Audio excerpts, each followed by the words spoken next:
Well of tales কোনো রকম কুসংস্কার, তন্ত্রমন্ত্র, ঝাড়ফুঁক, উইচক্রাফট, ভুডুইজম বা কোনো রকমের কোনো ওকাল্টে বিশ্বাস করে না বা সেগুলিকে প্রমোটও করে না।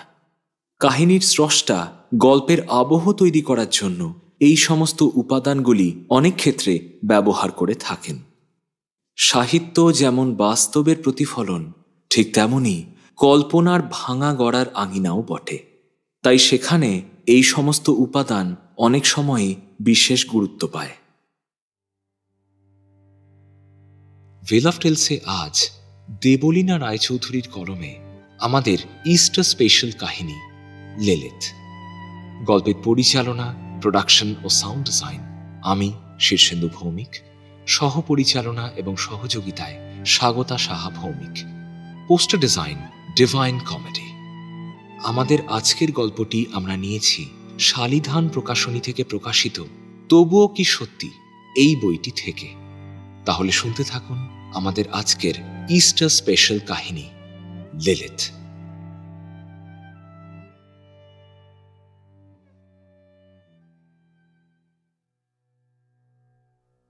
চারিদিকে ঠাঠা রোদ্দুর। গ্রীষ্মের দাবদাহে শহরের এই একলা কোণটি যেন পুড়ে ছারখার হওয়ার অপেক্ষায় স্তব্ধ প্রহর কাটাচ্ছে। পথের পাশের গুটি কয়েক গাছের একটাও পাতা নড়ছে না, একটা কাক শালিখও নেই কোথাও। যেন আসন্ন অপরিচিত কোনো দুর্যোগের ভয়ে গোটা শহরটা থমকে আছে। হাতের ঘড়িতে দুপুর 3টে বাজে। এই সময় কারোর বাড়ি যাওয়া ঠিক না। নিয়র সেটা জানে, কিন্তু সময়টাই এমন দিলেন ভদ্রমহিলা যে কিছু করার নেই। আজ প্রায় 14 বছর পর সিস্টার লিলিথের সাথে দেখা হবে।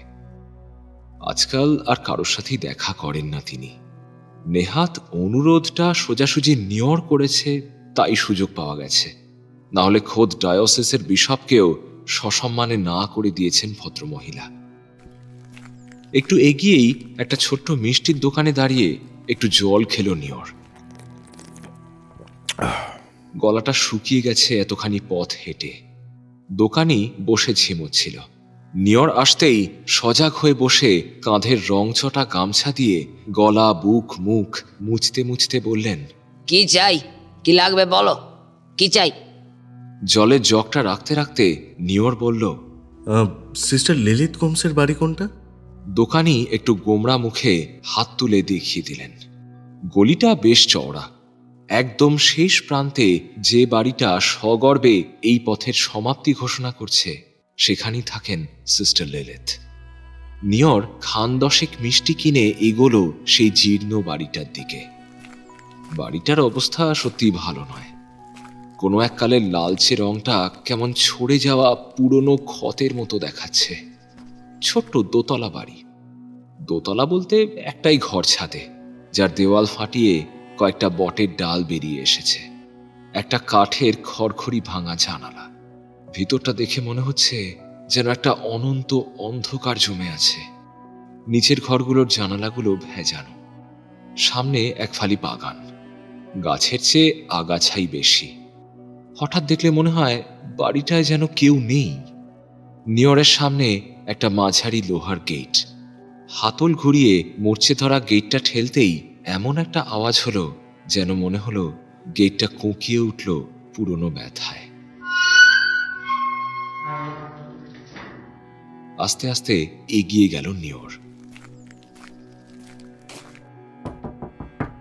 বাড়ির দরজায় টোকা দেওয়ার একটু পরেই বেরিয়ে এলেন যে ভদ্রমহিলা, তাকে দেখে নিয়রের মনে হলো যেন এই সূর্য পোড়া তপ্ত শহরের কোণটা এক মুঠো স্নিগ্ধতায় ভরে গেল। কৈশোরের ফাগুন রাঙা মনটা বোধহয় বড় হয় না। যেমন থাকে তেমন ভাবেই বুকের ভেতর ঘুমিয়ে পড়ে যৌবনের পদশব্দে। আর বিভিন্ন সময় অতীতের পরিচিত সুরে দেয়ালা করে ওঠে। আর ব্যক্তির চোখে ঠোঁটে তার প্রতিচ্ছবি ভেসে ওঠে। নিয়রের ছাত্র জীবনের প্রথম মাস্তুল সিস্টার লিলিথ। তার স্কুল জীবনের সব থেকে প্রিয় টিচার সিস্টার লিলিথ। ভয় না পেতে শেখানো, সত্যকে দুহাত তুলে আবাহন করতে শেখানো সিস্টার লিলিথ। একটা আলোর নাম, সিস্টার লিলিথ। একটু ঝুঁকে বাও করল নিয়র, তারপর নিজের উষ্ণ 2 হাত দিয়ে শক্ত করে ধরল সিস্টার লিলিথের ডান হাতখানি। এই হাতটা যে কতটা শক্তিশালী তা নিয়র স্কুল জীবনে থাকতেই বুঝেছিল এই হাতের মধ্যে লুকিয়ে থাকা আশ্বাসের কথাও। আজ 14 বছর পরেও একটুও ম্লান হয়নি তা। সিস্টার লিলিথের ঠোঁটে সেই চেনা হাসি। তিনি বললেন, নিয়র, স্বাধীন সকালের শিশির। সিস্টার লিলিথ এই নামেই ডাকতেন তাকে। নিয়রের মনে পড়ে গেল, তখন সে ক্লাস 2তে পড়ে। সদ্য কলকাতা এসেছে মুম্বাই থেকে। ভর্তি হয়েছে সেন্ট জেভিয়ার স্কুলে। নতুন ছাত্রকে ক্লাসে নিয়ে এসে বসিয়ে দিয়েছিলেন teacher in-charge sister Lilith. School অফিসের পাশের ঘরটায় বসে একটা ফর্ম ফিল আপ করা হয়েছিল। জন্ম তারিখ লিখছিল নিয়র, 15ই অগস্ট 1947। টেবিলের অপর পাশে বসা ঝকঝকে ভদ্রমহিলা কালো ফ্রেমে চশমা পরা বুদ্ধিদীপ্ত চেহারার নিয়রকে প্রথমেই প্রশ্ন করেছিলেন, মাই সান, নিয়র কথাটার মানে কি তুমি জানো? সরলভাবে দুপাশে মাথা নাড়িয়ে নিয়র বলেছিল সে জানে না। মিষ্টি হেসে উনি বলেছিলেন, নিয়র মানে হলো ডিউ, শিশির। তুমি তো তাহলে স্বাধীন সকালের শিশির। সেই প্রথম নিয়রের মনে হয়েছিল যে ইনি অনেকটা আলো আর শক্তির উৎস। হাঁ করে সিস্টারের দিকে তাকিয়েছিল ছোট্ট নিয়র। আজও সেই দিনের অনুভূতিটা যেন কোথাও আড়মোড়া ভাঙল। এতগুলো বছরে কিন্তু সিস্টার লিলিথের বিশেষ পরিবর্তন হয়নি। নিয়র তার পিছন পিছন ঢুকল বসার ঘরটায়। ছিমছাম বাহুল্যহীন ঘরটায় একটা সোফা, তার সামনে কাঠের একটা চৌকো টেবিল, আর দেওয়াল জুড়ে শুধু বই আর বই। নিয়র ঘাড় ঘুরিয়ে মুগ্ধ চোখে চেয়ে রইল। দেওয়ালে ক্রাইস্ট আর মাদার ম্যারির বিশাল একটা চারকোল স্কেচের সামনে বাতিদানে জ্বলছে বড় মোটা একটা মোমবাতি। কিছুক্ষণ পর সিস্টার লিলিথ হাতে একটা প্লেটে কেক আর 2টো মিষ্টি নিয়ে ঘরে ঢুকলেন। নিয়রের সামনে টেবিলটা এগিয়ে দিয়ে প্লেটটা রাখলেন। তারপর ওর মুখোমুখি উল্টো দিকের চেয়ারে হেলান দিয়ে বসলেন। নিয়রের মনে হচ্ছিল কত কথাই তো বলবে ভেবে এসেছে সে, কিন্তু ঠিক এই মুহূর্তে কথার ভাড়ার যেন শূন্য। সিস্টারের ওই 2 চোখের সামনে এখনো কেমন যেন সবকিছু ওলট পালট হয়ে যাচ্ছে। তবে কি তার শৈশবের সারল্য সংকোচ এখনো কোথাও বেঁচে আছে, নাকি আজ মনের মধ্যে লুকিয়ে থাকা অন্য উদ্দেশ্য তাকে স্বচ্ছন্দ হতে দিচ্ছে না? নিয়রের মনে একটা চাপা গুঞ্জন থাকলেও লিলিথ কিন্তু স্বাভাবিক। তিনি বললেন, খুব সামান্যই কিছু আছে, খেয়ে নাও। তারপর জলটা নামিয়ে রেখে বললেন, তা তুমি দেশে ফিরলে কবে? এই তো মাস 2 হলো। অস্ট্রেলিয়াতে ছিলে তো?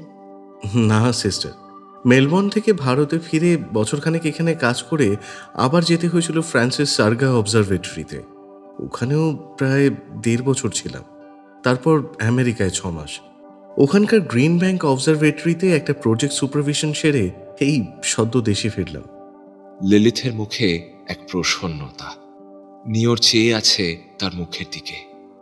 কি যে আছে এই ভদ্রমহিলার মধ্যে, কি একটা ভীষণ শক্তি কোথায় যেন নিহিত আছে ওই 2 গভীর চোখে। সিস্টার মিষ্টি হাসলেন, বললেন, ভাবা যায়, হ্যাঁ? সেই ছোট্ট নিয়র আজ বিশ্ববরেণ্য স্বনামধন্য অ্যাস্ট্রোফিজিসিস্ট। একজন টিচারের কাছে যে কি আনন্দের তা বলে বোঝানো যায় না। তোমার কিছু কৃতিত্বের খবর আমি স্টেটসম্যানে পড়েছি। মনে মনে খুব গর্ব হয়, জানো তো। খুব মনে হয়েছে চিঠি লিখে তোমাকে শুভেচ্ছা জানাই, কিন্তু ওই আর কি, হয়ে আর ওঠেনি। সলজ্জ নিয়র খুব মৃদু স্বরে বলল, ঈশ্বরের কৃপা আর আপনার আশীর্বাদ সিস্টার। নিয়র কেকটা খেতে খেতে ভাবতে থাকে কথাটা কিভাবে তুলবে। সিস্টার লিলিথ বললেন, তোমার চিঠি আমি পেয়েছি নিয়র। তার গলা যেন একটু বেশি জোরালো। নিয়র খানিক সোজা হয়ে বসল। সে জানে যে সিস্টার লিলিথকে কোনোভাবেই ফাঁকি দেওয়া সম্ভব নয়। সে যে শুধু তার প্রিয় শিক্ষিকার সঙ্গে দেখা করতে আসেনি, সে এসেছে ডায়োসিসের মহামান্য ফাদারের নির্দেশে। এই কথা সিস্টার লিলিথকে অন্তত বলে দিতে হবে না।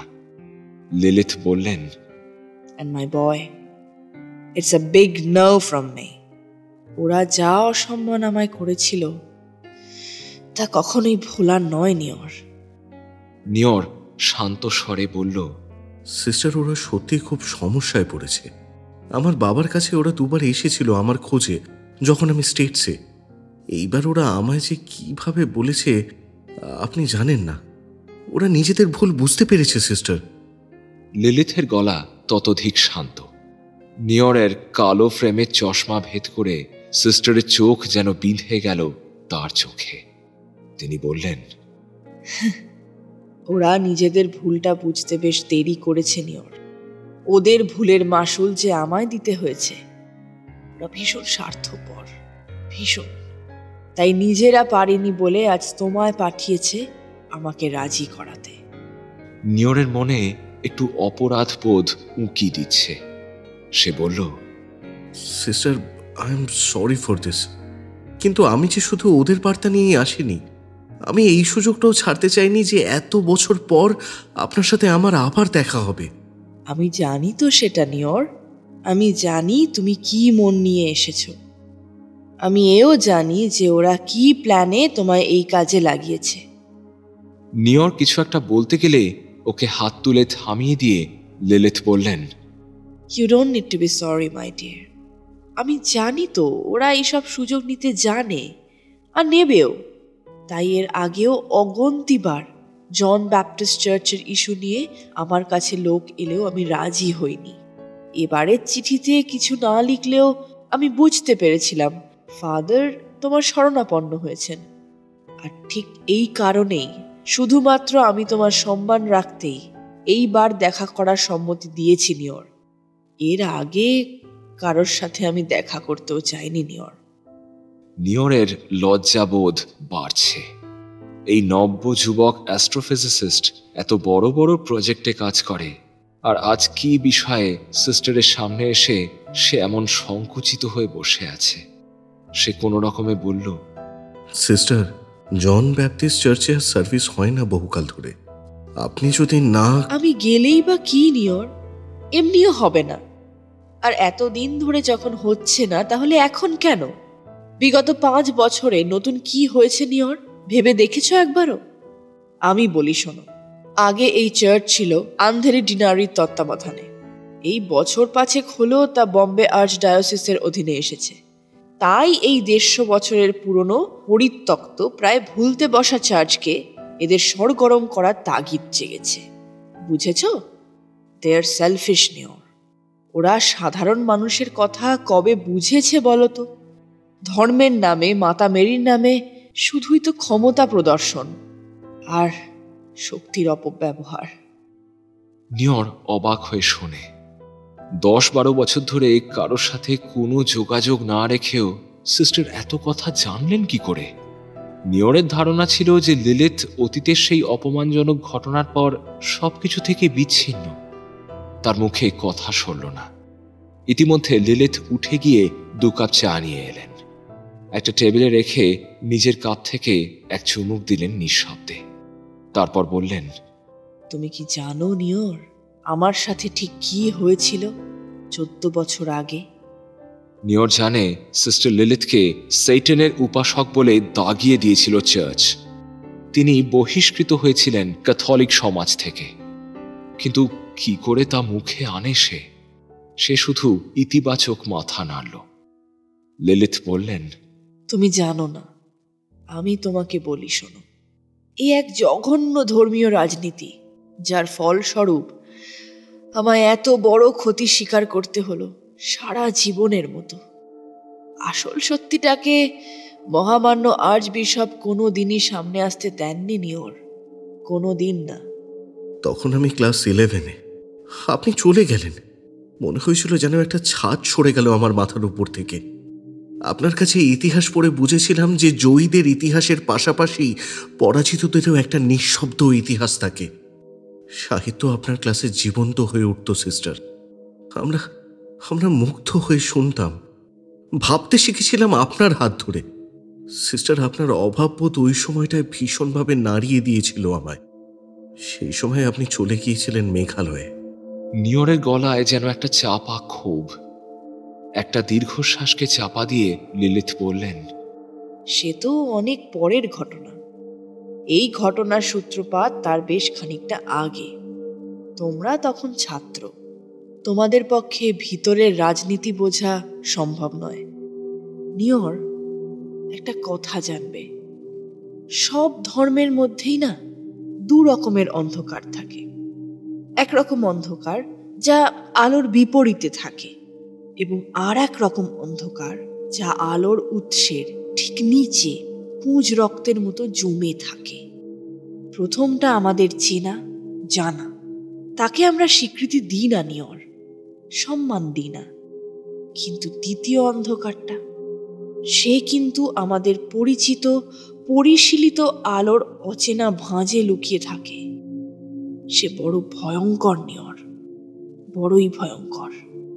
নিয়র চুপ করে শুনছে। লিলিথ চায়ের কাপটা নামিয়ে রেখে বললেন,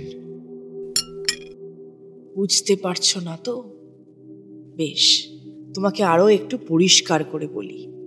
তুমি যখন ওদের প্রস্তাব নিয়ে এসেছো, তখন তোমার জানা উচিত সেন্ট জেভিয়ার্সের শিক্ষকতা এবং প্রশাসনিক কাজকর্মের পাশাপাশি থিওলজি নিয়েও কিন্তু আমি যথেষ্ট পড়াশোনা করতাম।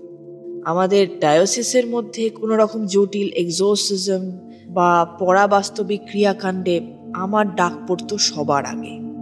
কিন্তু নিয়র, বইয়ের পাতায় যেসব লেখা আছে তার অনেক স্বার্থকেন্দ্রিক অপব্যবহার হয় এই পৃথিবীতে। আর বইয়ের পাতাতেও যা লেখা সেটাও কিন্তু মানুষেরই লেখা। এই কথাটা ভুললে চলবে না।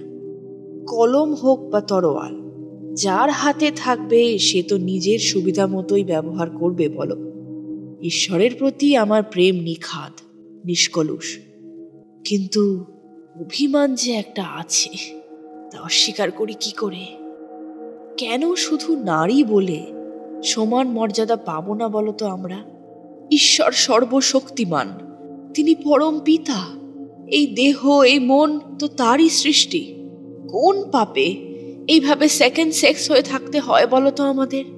প্রয়োজনীয় ডিগ্রি, শিক্ষা, জ্ঞান, সর্বোপরি বোধ থাকা সত্ত্বেও বারবার কেন উত্তরণের সিঁড়িতে আমায় অপেক্ষা করতে হয়েছে বলো তো? অন্যায় আবদার করার মতো হীন মানুষ কিন্তু আমি নই নিয়র, কিন্তু প্রাপ্য সম্মানটুকু আমি কেন পাবো না? কেন আমার জন্য লেখা থাকবে অপেক্ষার অনির্দিষ্টকাল? হ্যাঁ, এই নিয়ে বারবার মতবিরোধ হয়েছে, কিন্তু নিভৃতে বসে আমি কাঁদিনি নিয়র। বারবার ফরিয়াদ জানিয়েছি গির্জার নিজস্ব বিচারকদের কাছে, কিন্তু কিন্তু কি? লিলিথ হাসলেন, মিষ্টি নিষ্পাপ একটা হাসি।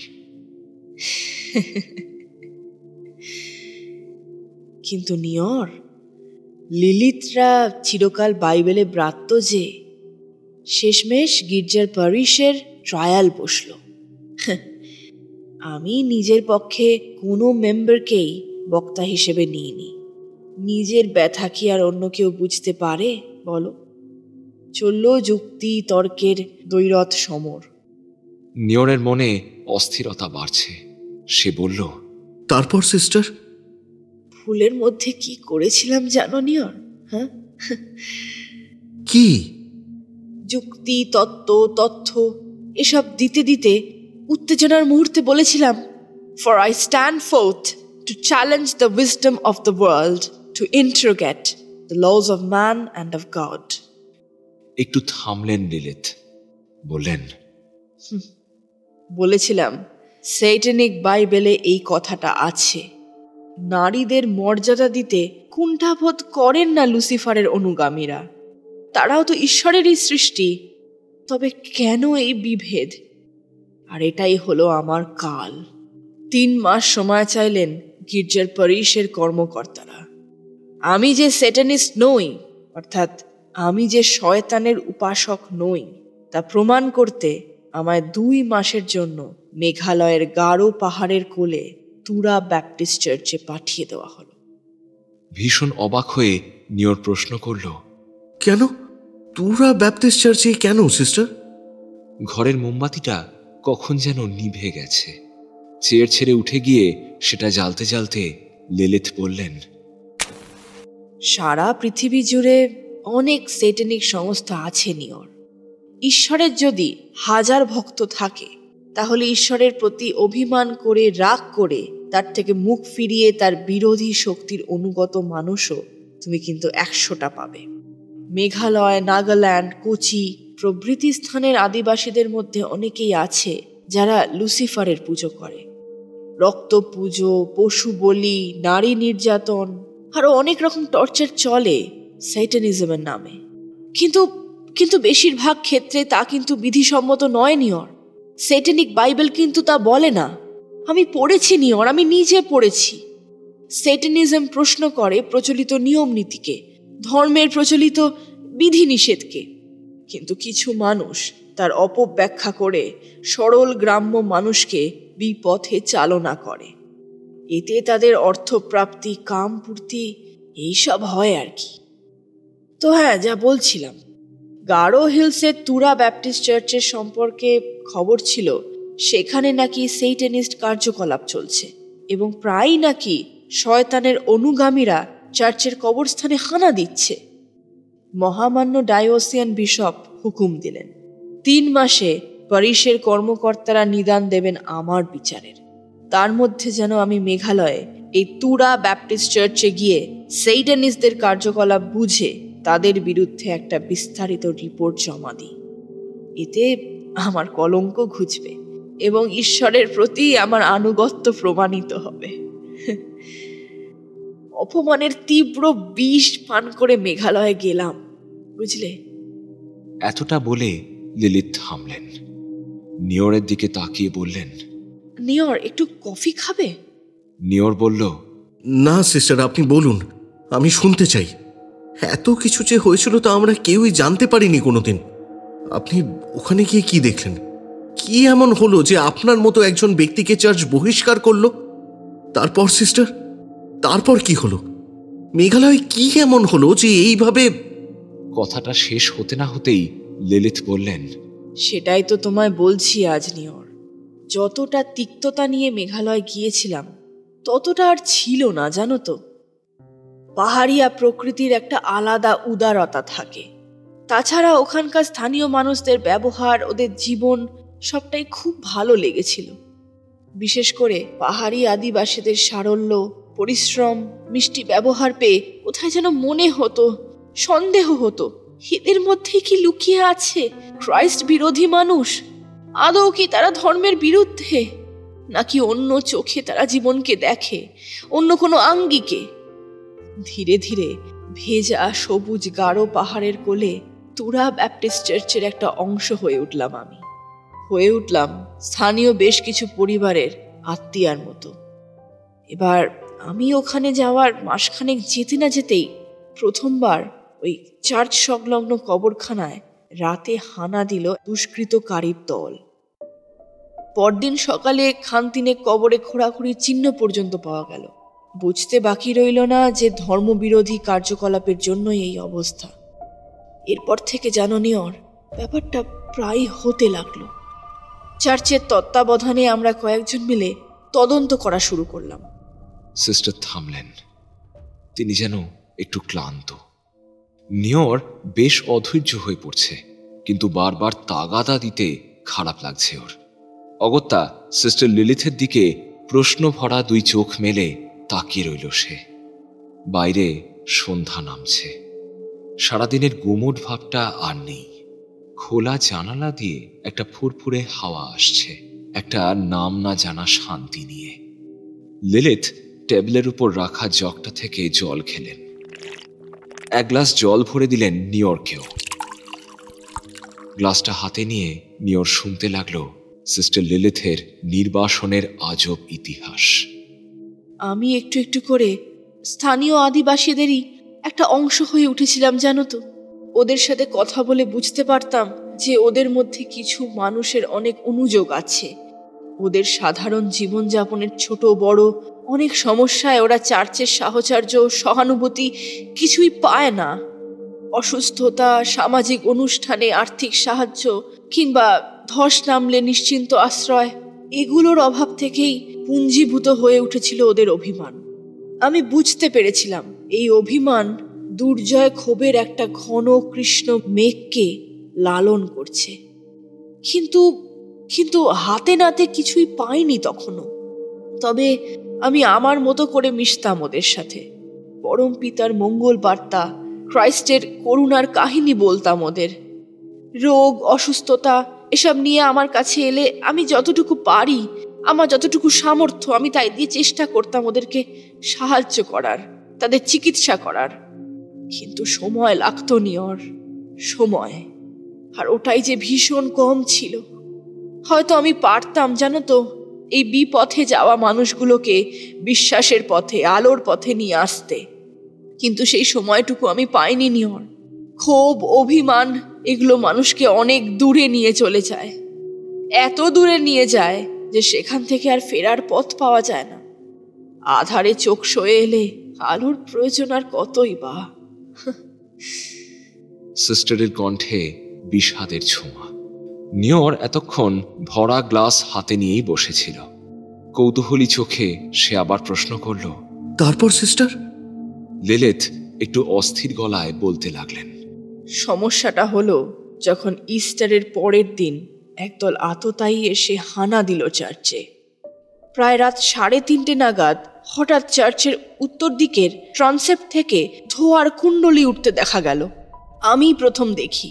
ছুটে যখন আসি তখন একজন কালো গাউন আর মুখোশ পরা একজন মানুষকে লাফিয়ে বেরিয়ে যেতে দেখলাম নেভের শেষ প্রান্তের জানালা দিয়ে। ট্রান্সেপ্টের শেষ প্রান্তে গিয়ে দেখি যে দাও দাও করে পুড়ছে অনেক বই। বলা বাহুল্য ওগুলো চার্চের লাইব্রেরি থেকে লুট করা বাইবেল। কাগজ পোড়া গন্ধে ভরে আছে করিডর। আমার চেঁচামেচিতে ছুটে এসেছেন বাকিরাও। হঠাৎ একজন অল্প বয়সী ডিকন আর্তচিৎকার করে উঠে দেখালো অল্টারের ওপর কিছু পোড়া ছাই দিয়ে একটা বিপরীতমুখী পেন্টাগন আঁকা, আর তার ঠিক কেন্দ্রে রাখা পবিত্র স্যাক্রামেন্টাল কাপটি, আর সেই কাপে ঘন লাল তরল রাখা। ওদিকে চোখ পড়তেই বুঝলাম যে ওটা ব্ল্যাক মাস রিচুয়ালের ফল, অপবিত্র রক্ত। কথাগুলো শুনে শিউরে উঠল নিয়র ডিসিউজা। হিও কি সম্ভব? ভারতবর্ষে ব্ল্যাক মাস! হি অতি নিকৃষ্ট মানের মধ্যযুগীয় এক সেইটানিক রিচুয়াল। রজস্বলা নারীর দেহ থেকে নিঃসৃত দূষিত রক্ত ব্যবহার হয় এই প্রথায়। পশু হত্যা, শিশু বলি, এই সমস্ত ঘৃণ্য জিনিসেরও প্রচলন আছে এই হীন প্রথায়। গির্জা অপবিত্র করে গেছে একদল শয়তানের পূজারী। পৃথিবী কত এগিয়ে গেছে, কত আবিষ্কার, কত নতুন দৃষ্টিভঙ্গি, তা সত্ত্বেও কিছু মানুষ এখনো এত পিছিয়ে। এইসব ভাবতে ভাবতে নিয়র যেন একটু অন্যমনস্ক হয়ে উঠেছিল। লিলিথ ডাকলেন, নিয়র, একটু চা খাও। ব্যস্ত হয়ে নিয়র বলল, আহা, এই তো খাওয়ালেন সিস্টার, আবার কেন ওইসব? লিলিথ হাসলেন, এতক্ষণ ধরে গল্প করছি আমরা, এক প্রস্ত কফিতে কি হয়? নিয়র আবারও প্রশ্ন করল, তারপর সিস্টার?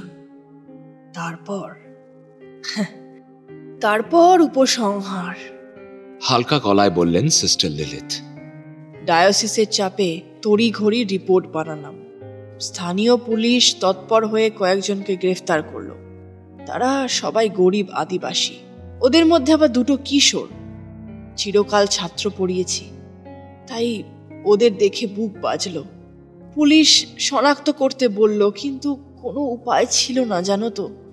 আমি তো মুখোশ পরা একজনকে দেখেছিলাম। আমার রিপোর্ট পড়ে কর্তৃপক্ষের মনে হলো আমি এই ধর্মবিরোধী দুষ্কৃতকারীদের বিষয়ে যে মত পোষণ করছি তা প্রকৃতপক্ষে প্রয়োজনের থেকে বেশি উদার। আমি এক পেশে হতে পারিনি নিয়র, কারণ স্বয়ং যিশু বলে গেছেন, পাপকে ঘৃণা করো, পাপীকে নয়। এই মন্ত্র আমি ভুলি কি করে বলো তো? হ্যাঁ, আর তাই মহামান্য চার্চ আপনাকে সেটানিস্টদের প্রতি সহমর্মিতার দায়ে বহিষ্কার করেছে। বুঝেছি সিস্টার। আর আজ যখন ওদের দরকার তখন ওরা আমাকে পাঠিয়েছে আপনাকে রাজি করাতে, আর আমিও না জেনে শুনে ওদের চালের ঘুঁটি হয়ে চলে এসেছি। সবটাই বুঝেছি সিস্টার, সবটাই বুঝেছি। ম্লান হাসলেন সিস্টার লিলিথ। শুধু তুমি নও ডিয়ার বয়, ওরা একাধিকবার চিঠি পাঠিয়েছেন আমায়। বার দুয়েক তো এখানকার চার্চ থেকেও লোক পাঠিয়েছেন আমার কাছে। মুম্বাইয়ের একটা চার্চ বহুদিন ধরে পরিত্যক্ত, অনেক রহস্যময় ব্যাপার হয় বলে শুনেছি।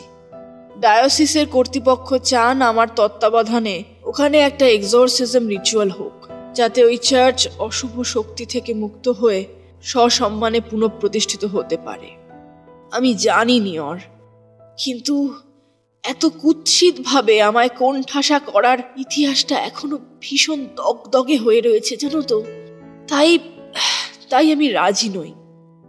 এত কথা কাউকে কোনো দিন বলিনি, কিন্তু তুমি আমার ছাত্র, আমার স্নেহভাজন, তাই তোমায় সবটা খুলে বললাম। আশা করি তুমি নিরপেক্ষভাবে ভেবে দেখবে বিষয়টা, আর আমার অবস্থাটা বুঝতে পারবে। নিয়র শক্ত 2 হাত দিয়ে ধরল সিস্টার লিলিথের হাতটা। শান্ত গম্ভীর স্বরে বলল, সিস্টার, আপনার আদর্শে বড় হয়েছি আমরা। আপনার মত, আপনার দৃষ্টিভঙ্গি আমাদের মতো অনেকেরই জীবনের ভিত্তিপ্রস্তর। আমি খুব লজ্জিত যে না জেনে শুনেই আপনার কষ্টের জায়গাটা আমি খুঁড়ে তুললাম। না, ঠিক আছে মাইসান, এই সূত্রে তুমি এলে তো। সবকিছুর মধ্যে যেন তো ভালো খারাপ 2 দিকই থাকে। এই শ্রদ্ধাটুকু আমার প্রাপ্তি, আমার পাথেয়। আমি জানি তুমি বুঝবে নিয়র, তাই ভনিতা না করে সবটা খুলে বললাম তোমায়। বাইরে কখন যেন দিনের আলো মুছে গেছে নিঃশব্দে। ঘরের আলোটা তাই জোরালো লাগছে। এই পুরনো ছোট্ট বাড়ির মধ্যে 2টি মানুষ তা খেয়ালও করেনি। কয়েক মুহূর্তের স্তব্ধতা। এবার নিয়র একটু নড়ে চড়ে বসে বলল, সিস্টার, একটা কথা জিজ্ঞাসা করি। লিলিথ নীরবে তাকালেন ওর দিকে। নিয়র বলল, এক্সোরসিজম কি আপনি এখনো করেন? লিলিথ কোনো কথা না বলে উঠে দাঁড়িয়ে বললেন, আমার সাথে এসো। বিনা বাক্য ব্যয়ে নিয়র সিস্টারের পিছন পিছন আধারি সিঁড়ি বেয়ে উঠে এলো দোতলায়। উপরে 2টো ঘর আর 1 ফালি ছাদ। 2টো ঘরই বন্ধ। লিলিথ প্রথম ঘরটা খুললেন। ভিতরের দেওয়ালে সুইচ টিপে একটা বাল্ব জ্বাললেন। হলদেটে দেওয়ালে প্রাচীনত্বের ছোঁয়া। ঘরের পর্দাগুলো কালো রঙের। ঘরের মাঝখানে একটা কালো টেবিল, তার উপর বেশ বড় একটা রূপোর বাতিদান। পাশে একটা রোজারি আর 2টো ক্রস। একটা কালো রঙের ধাতুর তৈরি আর একটা রূপোর। আর তার পাশে কালো মলাটে বাঁধানো একটা বাইবেল। টেবিলের পাশে দেওয়ালে একটা হুক থেকে ঝুলছে ক্রস আঁকা বেগুনি রঙের ভারী সিল্কের স্টোল। নিয়র বুঝল এটাই সিস্টারের সাধনার ঘর। আগে কতবার এক্সোরসিজম করেছেন সিস্টার? কৌতূহলী কণ্ঠে প্রশ্ন করল নিয়র। এই 2 বার নিয়র। একবার একটা বাচ্চা মেয়ের ওপর, আর পরে এক বৃদ্ধের ওপর। প্রথম ঘটনাটা রানাঘাটের একটা চার্চে, দ্বিতীয়টা মেঘালয়।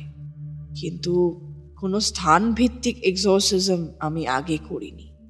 সিস্টার ঘরের জানালাটা খুললেন। একরাশ ঠান্ডা হাওয়া যেন ঝাঁপিয়ে পড়ল ঘরের ভেতর। নিয়রের এ বিষয়ে বিশেষ বিশ্বাস নেই।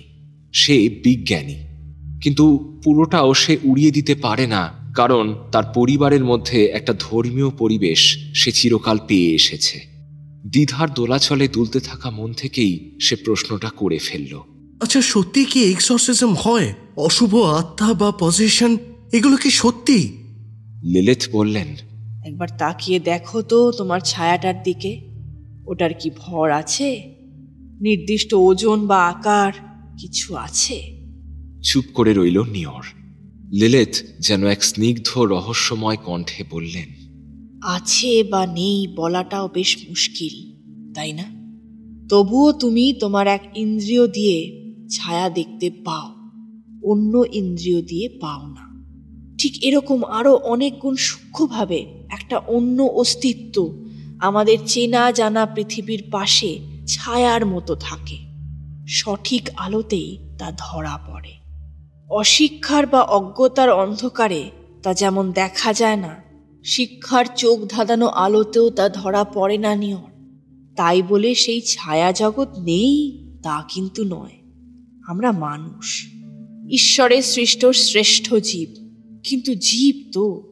আমরা শ্রেষ্ঠত্বের অহংকারে ভুলে যাই আমরা এই বিরাট রহস্যময় প্রকৃতি সম্পর্কে খুব অল্পই জানি, আর আমাদের জানা জগতের বাইরেও একটা যোজন বিস্তৃত পরিসর আছে, আর সেই জগতের সাথে কমিউনিকেট করার চেষ্টাই হলো এক্সরসিজম।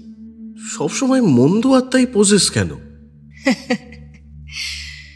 সহজ উত্তর হলো মন্দ বলে, কিন্তু এর গভীরে একটা গূঢ় কারণও থাকে নিয়র। বেশিরভাগ মানুষ ও প্রাণী অনেক অপূর্ণতা, অতৃপ্ত বাসনা নিয়ে এই পৃথিবী ছেড়ে যায়।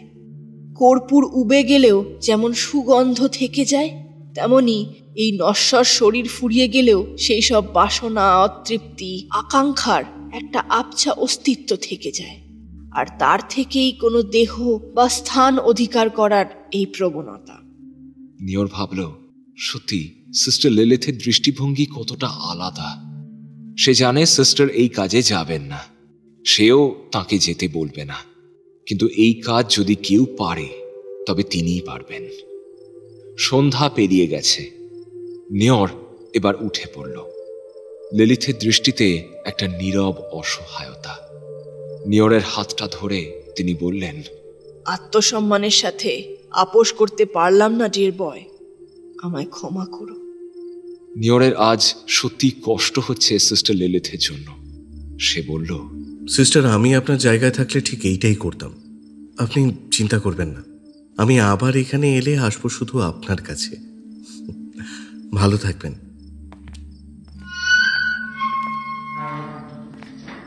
লোহার গেট ঠেলে সে যখন বেরোলো তখন রাস্তাটা বেশ শুনশান। অদ্ভুত একটা মন কেমন করা অনুভূতি যেন লেপ্টে আছে তার মন জুড়ে। যে কাজ নিয়ে সে এসেছিল তাতে সে ব্যর্থ হয়েছে, কিন্তু এই না পাওয়া বা না হওয়াটাতে তার বিন্দুমাত্র কোনো খারাপ লাগা নেই, বরং না হওয়াটাই যেন সঠিক। সিস্টার লিলিথের বাড়িটা পিছনে ফেলে এগিয়ে চলা নিয়র জানতে পারল না যে একজোড়া চোখ তার ফেলে যাওয়া পথের দিকে উন্মনা দৃষ্টি বিছিয়ে দাঁড়িয়ে রইল।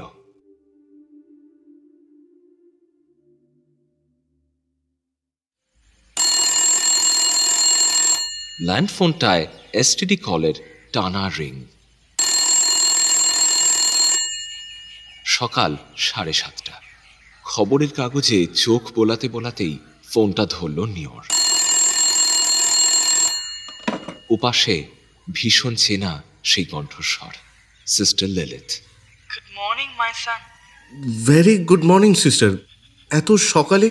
আপনার শরীর ঠিক আছে তো? বাই গডস গ্রেস আমি সুস্থই আছি মাই সান। একটা কথা বলার জন্য ফোন করলাম তোমাকে। Sure sister, please say. নিয়র উৎকর্ণ।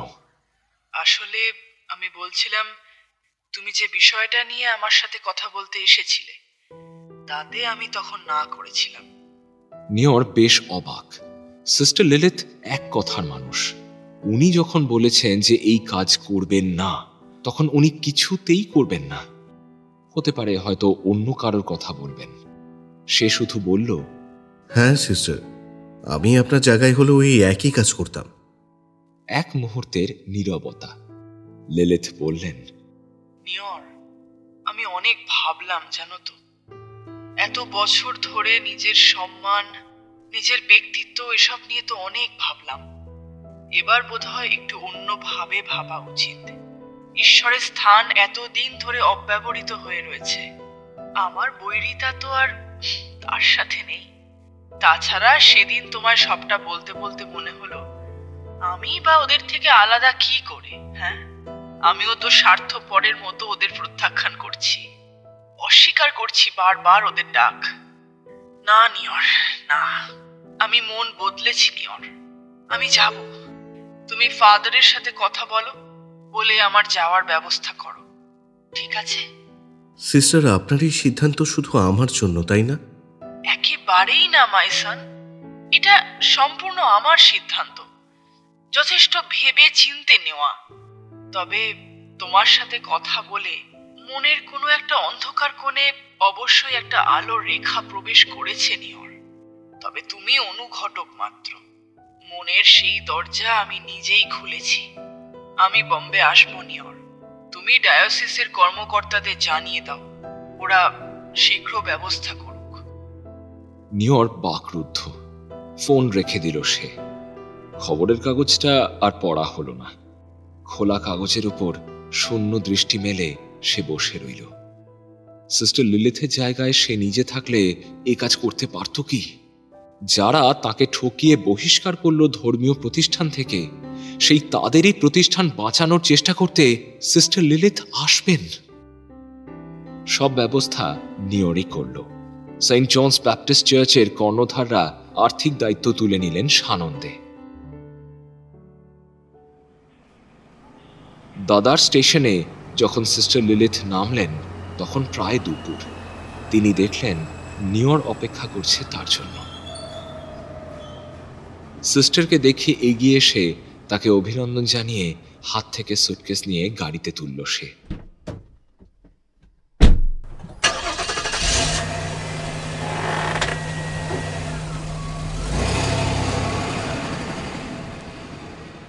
ড্রাইভারকে বলাই ছিল। দাদার স্টেশন থেকে সাদা অ্যাম্বাসেডর ছুটল আন্ধেরির দিকে। লিলিথের জন্য চার্চ কর্তৃপক্ষ গেস্ট হাউসের ব্যবস্থা করেছিল, কিন্তু সেই ব্যবস্থা খারিজ করে দিয়েছে নিয়র। তার বাড়ি আন্ধেরিতেই, ঘন্টা দেড়েকের পথ। সিস্টার সেখানেই থাকবেন। গাড়িতে বসে বিভিন্ন কথার ফাঁকে উঠে এলো কুখ্যাত সেই চার্চের কথা। লিলিথ প্রশ্ন করলেন, তুমি তো নিজেও আন্ধেরিতে থাকো, এই চার্চটির স্থাপনা কত সালে হয়েছিল জানো? এক্সোরসিজমের পদ্ধতি শুরু করার আগে স্থানটা সম্বন্ধে যতটা জানা যায় ততটাই ভালো আর কি। আমি যতদূর বাবার কাছে শুনেছি, 17 শতকে ফ্রান্সিসকো ডিসুজা রচিত ওরিয়েন্টে কনকুইস্টাডো শিরোনামের একটা নথিতে আছে যে জনসাধারণের উপাসনার উদ্বোধনের দিনে সেন্ট জন দ্য ব্যাপটিস্টের উৎসবটি 500 জন প্রাপ্তবয়স্ক মানুষের ব্যাপটিজমের সাথে উদযাপিত হয়েছিল। তার মধ্যে অনেকেই ছিলেন ম্যারোলোর বাসিন্দা। ম্যারোল মানে সেই গ্রামটা যেখানে একটা অনামী মহামারীতে গ্রাম উজাড় হয়ে যায়? যতদূর মনে পড়ে সালটা 1840। মহামারীর ফলে গ্রাম উজাড় হয়ে যায় এবং তার সাথে সাথে এই গির্জাটিও পরিত্যক্ত হয়ে যায়। সাদা অ্যাম্বাসেডর ফাঁকা হাইওয়েতে শুকনো পাতার মতো উড়ে চলেছে। চার্চটা এত সুন্দর সিস্টার, কিন্তু বহু বছর ধরে পরিত্যক্ত। কিছুতেই পরিস্থিতি স্বাভাবিক হচ্ছে না। আর কিছু বলতে পারো এই চার্চটার ইতিহাস নিয়ে? সিস্টার, সরকারি রেকর্ড অনুযায়ী কন্ডিটর ভিকার ফ্রায়ার খোসে লরেন্স পাইস গির্জাটিকে নিকটবর্তী ম্যারোল গ্রামে স্থানান্তরিত করেছিলেন, যা আংশিকভাবে সংগৃহীত অর্থ থেকে আর বাকিটা চার্চের তহবিল থেকে নির্মিত হয়েছিল। যেই গির্জাটি স্থানান্তরিত হয়েছিল তা আজও সেন্ট জন দ্য ইভেঞ্জেলিস্ট চার্চ নামেই ম্যারোলে প্রতিষ্ঠিত।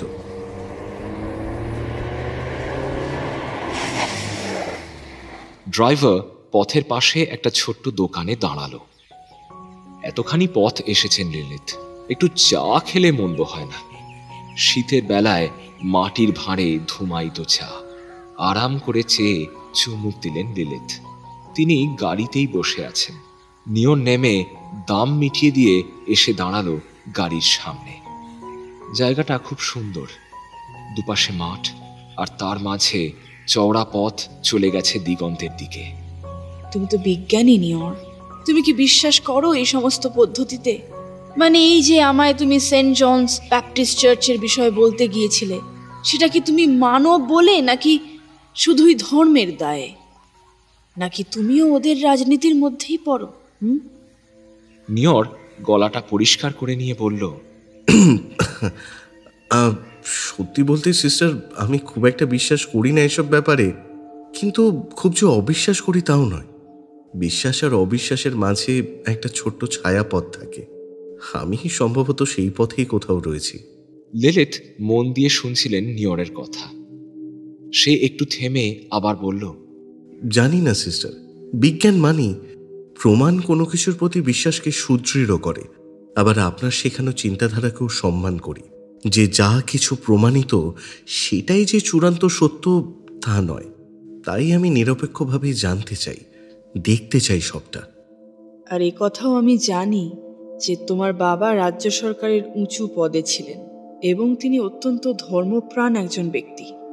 তিনি কখনোই মানতে পারেননি যে আন্ধেরির হেরিটেজ চার্চ এইভাবে বিস্মৃতির আড়ালে তলিয়ে যাচ্ছে। সেটাও হয়তো একটা কারণ তোমার আমার কাছে যাওয়া এবং আমাকে অনুরোধ করার, তাই তো? হাসলেন লিলিথ। তুমি এখনো একটা সংকোচ নিয়ে আছো নিয়র। ভেবো না, তুমি বলেছো বলে আমি আসিনি, আমার মন বলেছে তাই এসেছি। এই জীবনে কিছুই যে থেকে যাবে না, রাগ, অভিমান, অপমানও থাকে না। প্রতি বছর একটা একটা করে প্রিয় বছরকে আমাদের ছাড়তে হয়, আর সে ছাড়া কোনো দিন ফিরে না পাওয়ার জন্য। হয়তো অনিচ্ছায় কিন্তু অবলীলায় যেতে দিই এক একটা বছরকে। একটু একটু করে আমরা সবাই মৃত্যুর দিকে এগোই। নিজেদের সঙ্গে তো কিছুই নিয়ে যাওয়ার উপায় নেই নিয়র। প্রিয়জন, প্রিয় মুহূর্ত, স্মৃতি সবটাই থেকে যায় সময়ের শরীরে। অপমান, অভিমান, ক্ষোভ এসবও ভেসে থাকে ছেড়ে আসা সময়ের উদার বুক জুড়ে। মানুষ হিসেবে প্রকৃতপক্ষে আমরা কি বা আঁকড়ে রাখতে পারি বলো তো? হ্যাঁ, অনেক বছর ধরে মনের মধ্যে মুঠো করে ধরে রেখেছিলাম এই সমস্ত ক্ষোভ, অপমান বোধ আর একাকিত্বকে। তুমি আসার পরেই সেই মনের মুঠো খুলে দেখি আজ আর সেখানে কিচ্ছু নেই, কিচ্ছু না। না আছে রাগ, না আছে আশা, শুধু একরাশ শূন্যতায় পূর্ণ হয়ে আছে আমার মনের কোণটা। তাই এলাম, দেখি না সেই শূন্যতার কিছুটাও কমে কিনা। গাড়ি স্টার্ট নিল, ছুটে চলল আন্ধেরির দিকে। তারা এগিয়ে চলল নিয়রের বাড়ির দিকে। পরদিন সকালে লিলিথ বেরোলেন কুখ্যাত সেন্ট জন চার্চের উদ্দেশ্যে। তার আগে দেখা করলেন আর্চ ডায়োসিসের কার্ডিনাল পল গ্রাসিয়াসের সঙ্গে। বৃদ্ধ মানুষটি নিয়র ও লিলিথকে অভ্যর্থনা করে বসালেন নিজের অফিসে। ধন্যবাদ জানালেন সিস্টার শেষ পর্যন্ত রাজি হয়েছেন বলে। খুব নরমভাবে দুঃখ প্রকাশ করলেন লিলিথের প্রতি চার্চের এই একপেশে অন্যায়ের জন্য। সিস্টার লিলিথ শান্ত স্বরে উত্তর দিলেন, ফাদার, অতীত নিয়ে কথা বলতে আমি এত দূর আসিনি। আমি এসেছি বর্তমানে এই সমস্যায় আপনাদের সাহায্য করতে। অতীতে যা হয়েছে তার দায় আপনার ওপর নেই ফাদার, তাই এই আলোচনা থাক। আপনি আমাকে বলুন এখন ঠিক কি কি সমস্যা হচ্ছে, শেষ কবে স্থিতাবস্থা ফেরানোর চেষ্টা করা হয়েছে। গ্রাসিয়াস বুঝতে পারলেন লিলিথ আর সেই অপ্রিয় আলোচনায় যেতে চাইছেন না। তিনি বললেন, ফ্রায়ার ম্যানুয়েল গোমস নামে এক পর্তুগিজ জেসুইট 1579 সালে স্থাপন করেন এই সেন্ট জনস চার্চ। তখন তা ক্যাথলিকই ছিল, কিন্তু 1840 এপিডেমিকের পর কন্ডিটার ভিকার এই চার্চকে ইভাঞ্জেলিস্টে রূপান্তরিত করেন।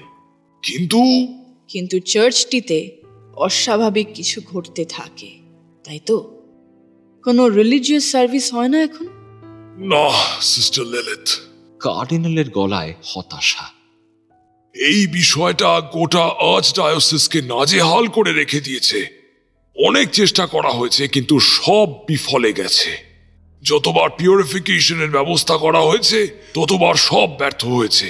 নয় অলটার ভেঙে পড়েছে, নয়তো পালপেট সশব্দে ফেটে গেছে। একবার তো এক আর্চডিকন রিচুয়াল শুরু করতেই তার বুকের বাঁ দিকে তীব্র যন্ত্রণা শুরু হয়। তিনি ধরাশায়ী হন এবং কাজ অসম্পন্নই থেকে যায়। নিয়র নীরব শ্রোতা, কিন্তু লিলিথ আরো জানতে চাইলেন। সাধারণ কারোর কোনো অভিজ্ঞতা? মানে আমি বলতে চাইছি স্বাভাবিক দিনে চার্চের পাদ্রী বা পদাধিকারী বাদে আর কারো এরকম অভিজ্ঞতা হয়েছে কি? বা আপনি কি এর সম্পর্কে কিছু জানেন যে এরকম কিছু হয়েছে? বা এক মুহূর্ত নীরব থেকে কার্ডিনাল ভারী এবং ঈষৎ বিচলিত কণ্ঠে বলে উঠলেন, এই চার্চে কোনো দারোয়ান বেশি দিন কাজ করতে পারেন না। যারাই আসেন তারাই বলেন যে জায়গাটা ভালো নয়। নিশুতি রাতে প্রায়শই দেখা যায় এক নারীর ধোয়া ধোয়া অবয়ব। সেই ছায়ামূর্তি নাকি ঘুরে বেড়ায় চার্চের আনাচে কানাচে। শোনা যায় নারী কণ্ঠের কান্না, নিচু গলায় কাদের কথাবার্তার আভাসও পাওয়া যায়। যারা সেই দৃশ্য দেখেছেন বা শুনেছেন তাদের মধ্যে দুজন তো অসুস্থই হয়ে পড়েছেন বলে জানি। আচ্ছা, যে আর্চডিকন চার্চ শোধন করতে গিয়েছিলেন তিনি পরে আর কিছু বলেছিলেন? মানে তার অভিজ্ঞতা বা অনুভূতির কথা কিছু জানিয়েছিলেন কি? বৃদ্ধ পল গ্রাসিয়াস নিজের চেয়ার ছেড়ে উঠে ঘরের অন্য প্রান্তে গিয়ে একটা কাঠের দেরাজ খুলে একটা ফাইল বার করে আনলেন। তার মধ্যে থেকে বেরোলো একটা কাগজ। সেটা একটা রিপোর্ট জাতীয় কিছু। তিনি পুরো লেখাটা পড়ে শোনালেন লিলিথ এবং নিয়রকে। তাতে যা আছে তা হলো পূত পবিত্র জল, পবিত্র বাইবেল, জপমালা, পবিত্র ক্রস, সমস্ত কিছু দিয়ে চার্চ শোধনের কাজ শুরু হয়। প্রথমে পরিবেশ খুব স্বাভাবিক ছিল, কিন্তু বেশিক্ষণ স্বাভাবিক থাকেনি। প্রথামাফিক রীতিক্রিয়া শুরু হতেই চার্চের ভেতরের আবহাওয়া উষ্ণ হতে শুরু করে। একটু একটু করে বাড়তে বাড়তে অসহ্য গুমোট আর গরম হয়ে ওঠে। একটা শ্বাসরোধ করা দুর্গন্ধ ছড়িয়ে পড়ে গোটা নেভ জুড়ে। সম্পূর্ণ ক্রিয়া সাধন করা বেশ দুঃসাধ্য হয়ে পড়ে। অসময়ে ঢং ঢং করে বাজতে থাকে চার্চ বেল। এই সমস্ত প্রতিকূলতা সত্ত্বেও ফাদার কিন্তু নিজের কর্মকাণ্ড বজায় রেখেছিলেন। কিন্তু হঠাৎ অল্টারের ওপর থেকে বিরাট ধাতব ক্রসটা ভেঙে পড়ে ঠিক তার মাথার ওপর। ফাদারের মাথা ফেটে গলগল করে রক্ত বেরোতে থাকে এবং তিনি অজ্ঞান হয়ে পড়েন। সঙ্গী সাথীরা তাকে ধরাধরি করে চার্চের বাইরে যখন নিয়ে আসে তখন বিশাল হল ঘরের তাপমাত্রা নাকি ছিল প্রায় চামড়া পুড়িয়ে দেবার মতো। সমস্ত কিছু শুনে ভ্রু কুঁচকে বসে রইলেন সিস্টার লিলিথ। কয়েক মিনিটের স্তব্ধতা কাটিয়ে তিনি বললেন, আচ্ছা, ক্রসটা কি উল্টোভাবে পড়েছিল এটা বলতে পারেন? কার্ডিনালের মুখের প্রতিটি বলি রেখায় বিস্ময়ে স্পষ্ট হয়ে উঠতে দেখল নিয়র। শুকনো গলায় বৃদ্ধ বললেন, হ্যাঁ সিস্টার, ঠিক। ক্রসটা ভেঙে পড়ার পর উল্টো অল্টারের গায়ে উল্টো অবস্থাতেই ঠেস দিয়ে পড়ে থাকতে দেখেছিল যারা পরের দিন পরিষ্কার করতে ঢুকেছিল। কিন্তু আপনি কি করে? আমি চার্চটা একবার যেতে চাই আজই। অনুরোধ বা অনুমতি নয়, একেবারে ঘোষণা করলেন তিনি। বৃদ্ধ পল গ্রাসিয়াসের সামান্যতম আপত্তিও ছিল না। ফলত ওরা দুজন ডায়োসিসের এক কর্মচারীর সাথে বেরোলেন কুখ্যাত সেন্ট জন ব্যাপটিস্ট চার্চের উদ্দেশ্যে।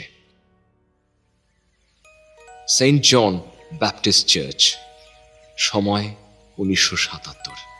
প্রায় 400 বছরের পুরনো এই গির্জা। প্রাচীনত্ব যেন তার সারা শরীরে মিশে একাকার হয়ে গেছে। অস্তমিত সময়ের ধূসর রং এই ইমারতের অস্থিমজ্জায় মিশে গেছে সবার অজান্তে।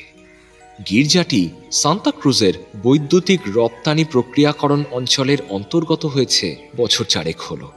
চারপাশ যথেষ্ট আধুনিক হলেও সেই আধুনিকতা যেন গির্জার গেটের বাইরে থমকে দাঁড়িয়ে পড়েছে। লোহার বড় গেটে মরচে ধরা। গেট দিয়ে ঢুকতেই একটা ইটের রাস্তা। রাস্তাটুকু কোনোভাবে নিজের অস্তিত্ব টিকিয়ে রেখেছে। চারপাশে বড় ছোট সব রকমের বুনো গাছের প্রত্যাশিত ভিড়। রাস্তাটা সোজা গিয়ে দুভাগ হয়ে গেছে চার্চের দোরগোড়ায়। তারপর দুদিকে বের দিয়ে ঘিরে ধরেছে চার্চটাকে। দুপাশের রাস্তার অবস্থা আরো খারাপ। লম্বা লম্বা বুনো ঘাস আর লতানো গাছে পা জড়িয়ে যায়। খুব সাবধানে ওরা পায়ে পায়ে ডান দিকের পথটা ধরে এগোলেন। কোনো রকমে চার্চের পেছন দিকটায় পৌঁছে দেখা গেল সেখানে একটা মাঝারি মাপের পুকুর, তাতে কালচে সবুজ জল টলটল করছে। পুকুরের ধারে এসে দাঁড়িয়ে জায়গাটা দেখতে লাগলেন লিলিথ।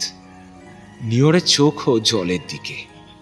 সেখানে ছোট বড় মাছেরা ঘাই মারছে, বোঝাই যাচ্ছে পুকুরটা মাছে ভর্তি। বেশ কিছুক্ষণ পর লিলিথের নির্দেশে বাঁদিকের পথটা ধরে ওরা আবার চলে এলেন গির্জার সামনে। সঙ্গী ব্যক্তিটির হাতে এক চাবির গোছা। একটা বড় চাবি ঘুরিয়ে গির্জার দরজার লোহার তালাটি খুলে ফেললেন তিনি। ভিতর থেকে আটকে থাকা ভ্যাপসা একটা গন্ধ আর ধোঁয়া ধোঁয়া আলো আঁধারি যেন দরজা দিয়ে বেরিয়ে আসার জন্যই অপেক্ষা করছিল। ভেতরে প্রবেশ করলেন তারা। চারিদিকে অযত্নের ধুলো জমে আছে। লম্বা টানা বারান্দার শেষে সুবিশাল প্রার্থনা কক্ষ। মোটামুটি স্বাভাবিক সবকিছু, কিন্তু একটা কথা পরিষ্কার যে এখানে দেহধারী তেমন কেউ আসে না। খুঁটিয়ে খুঁটিয়ে সবকিছু পর্যবেক্ষণ করতে লাগলেন সিস্টার লিলিথ। কখনো বা নিজের সাথে আনা কালো ডায়েরিতে কি সব লিখে নিতে লাগলেন। তারপর এক সময় বললেন, চলো নিয়র, এবার বাইরে চলো। বেরিয়ে এসে সিস্টার চুপ। গভীরভাবে কি যেন চিন্তা করছেন তিনি। ওদের গাড়ি চলতে শুরু করেছে। সিস্টারের মুখে কোনো কথা নেই। একসময় নিয়রের ডাকে ঘোর কাটিয়ে বললেন, কাল আসতে হবে নিয়র। তুমি কার্ডিনালকে জানিয়ে দাও। কাল রাতে আমি একবার চেষ্টা করে দেখব। সাথে 10-12 জন ব্রাদার আর নানের ব্যবস্থা করতে বলো, আর বলো তাঁরা যেন সাহসী হন। ঠিক 2 দিন পর এক সন্ধ্যায় সেন্ট জন ব্যাপটিস্ট চার্চের সামনে এসে দাঁড়ালেন 7 জনের একটা দল। শেষ বেলার আলো প্রায় মুছে গেছে। কালো কাপড় পরা এই মানুষগুলো আজ আলোর দরজা খুলতে এসেছেন। দারোয়ান লোহার গেট খুলে দিলেন। সবাই মিলে প্রবেশ করলেন চার্চের সীমানায়। সিস্টার লিলিথের সঙ্গে 2 জন নান আর 3 জন ব্রাদার, সাথে নিয়র। এক টানা ঝিঝি পোকার আওয়াজ ভেসে আসছে চারপাশের গাছ আর ঝোপঝাড় থেকে। ছায়ামূর্তির মতো 7 জন এগিয়ে গেলেন বিরাট কাঠের দরজার দিকে। দারোয়ান তালা খুলে দরজা ঠেলতেই বৃদ্ধ জং ধরা পাল্লা যেন কুঁকিয়ে উঠল।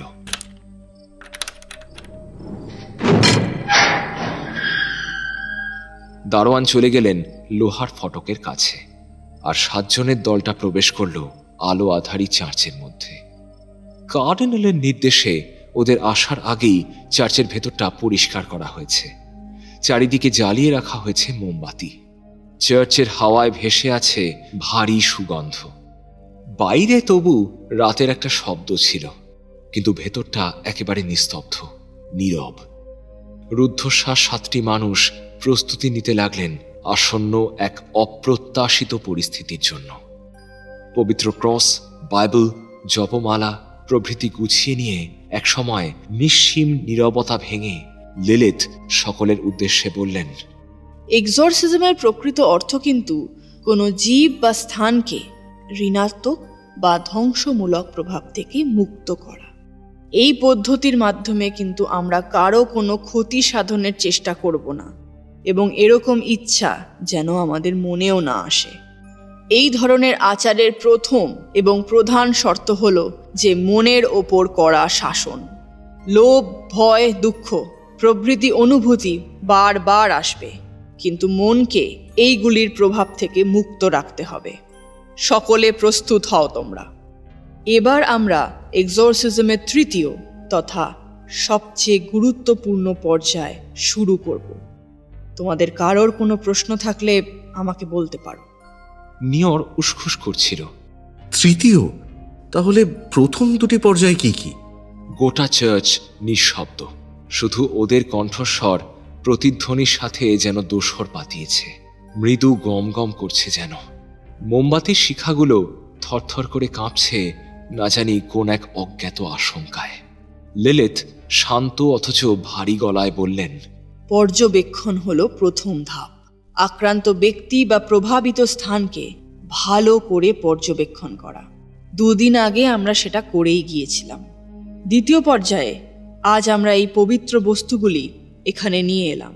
ক্রস, হোলি ওয়াটার বা পবিত্র জল, মোম, সুগন্ধি, মহান যিশুর পূর্ণরূপ, প্রার্থনা গ্রন্থ, পবিত্র বাইবেল সাজিয়ে গুছিয়ে নিলাম।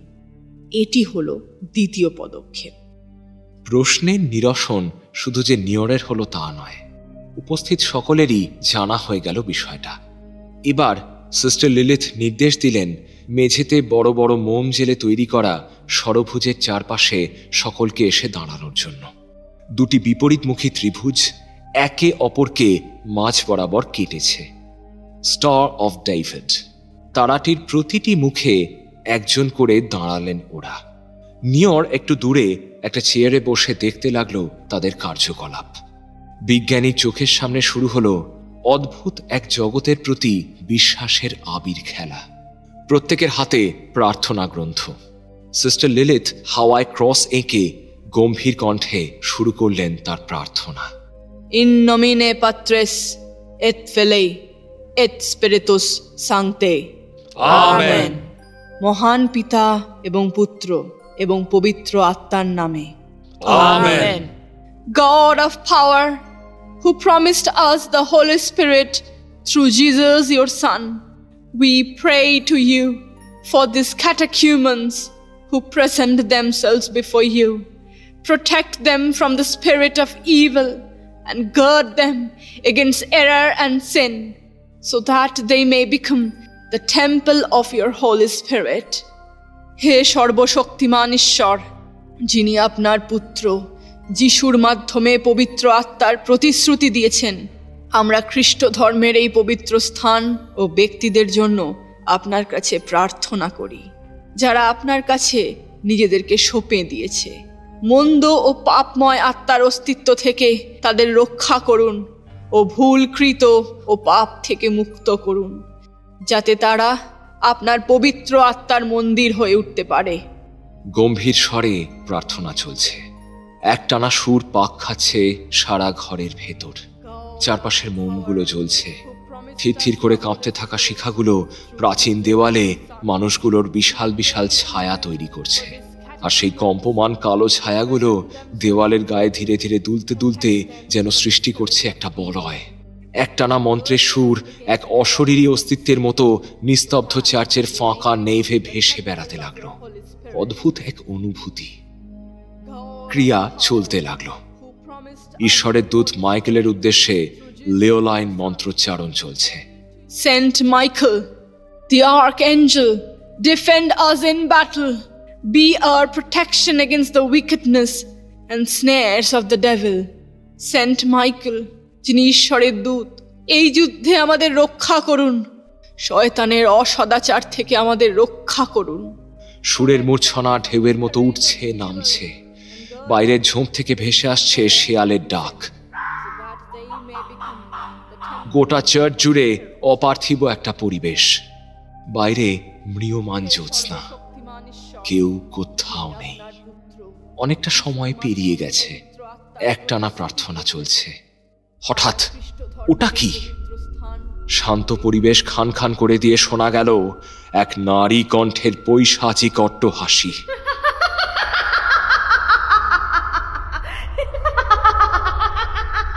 তা শুনে উপস্থিত সকলের গায়ে কাঁটা দিয়ে উঠল। নিয়র চেয়ার ছেড়ে উঠে দাঁড়িয়েছে। এরকম হাসি কোনো মানুষের হতে পারে না, কখনো না। 5 জনের একজন তো চমকে 2 পা পিছিয়ে গলায় ঝুলতে থাকা ক্রসটা চেপে ধরলেন। সিস্টার লিলিথ কিন্তু ভাবলেশহীন। তিনি থামলেন না। একইভাবে স্পষ্ট উচ্চারণে বলতে লাগলেন, Let them submit themselves to the Spirit of grace, so that with hope in their calling, they may join the priestly people. Let them submit themselves to the Spirit of grace, so that with the hope of their calling, they may join the priestly people. তারা পরম করুণাময়ের কাছে নিজেদের নিবেদন করুক, যাতে তাদের ডাকে তিনি সাড়া দেন এবং সৎ ও ধার্মিক মানুষের সাথে যোগ দেন। বলতে বলতে চোখের ইশারায় তিনি বাকিদের বুঝিয়ে দিতে লাগলেন যে কোনো মূল্যেই মন্ত্রোচ্চারণ থামানো যাবে না। এদিকে কান ফাটানো হাসি, দমকে দমকে সেই হাসি বাড়ছে। উচ্চ গ্রামে হাসছে এক নারী। কে সে? কোথা থেকে আসছে এই হাসির আওয়াজ? ঘটনার আকস্মিকতা কাটিয়ে তা বোঝার চেষ্টা করল নিয়র। বোঝা গেল না। একবার মনে হলো পাশের ঘর থেকে আসছে সেই হাসির আওয়াজ। পরক্ষণেই মনে হলো না, শব্দটা আসছে চার্চের বাইরে থেকে। সেদিকে এগোতেই নিয়রের পা কেঁপে উঠল। এখন যেন মনে হচ্ছে হাসির আওয়াজটা গির্জার ছাদ চুইয়ে নামছে ওদের মাথার উপর। কিছুক্ষণ পরে হাসির আওয়াজটা আস্তে আস্তে মিলিয়ে গিয়ে ফিরে এলো এক নিস্তব্ধতা। কিন্তু নিয়রের যেন মনে হচ্ছে এই নৈশব্দ ঠিক আগের মতো শান্ত নয়, বরং এই যেন অনেক ভয়াবহ। এই যেন এক শ্বাসরোধকারী নীরবতা। প্রার্থনা কিন্তু চলছে অবিরাম। নিয়র দেখল তার ঘড়িতে রাত 11:30। সিস্টার লিলিথ বলেই দিয়েছিলেন যে আজ সারা রাত চলবে এই আচার প্রক্রিয়া। সে আবার ফিরে গিয়ে চেয়ারে বসল। প্রার্থনাকারীদের হাতে এখন একটা করে মোমবাতি। প্রত্যেকটা তারা এগিয়ে ধরেছেন সেই ত্রিভুজের কেন্দ্রের দিকে। লিলিথের হাতে কারুকার্য করা রূপোর ক্রস। তিনিও একইভাবে সেটা হাত বাড়িয়ে ধরে রেখেছেন কেন্দ্রের দিকে। ওদের অতিকায় ছায়াগুলো একটু একটু করে মেঝেতে দুলছে। মেঘমন্দ্র স্বরে লিলিথ বলছেন, Lord, have mercy. Christ, have mercy. হে ঈশ্বর, করুণা করুন। হে যিশু, দয়া করুন। আমেন। পরিবেশটা আবারও সয়ে এসেছিল। তখনই হঠাৎ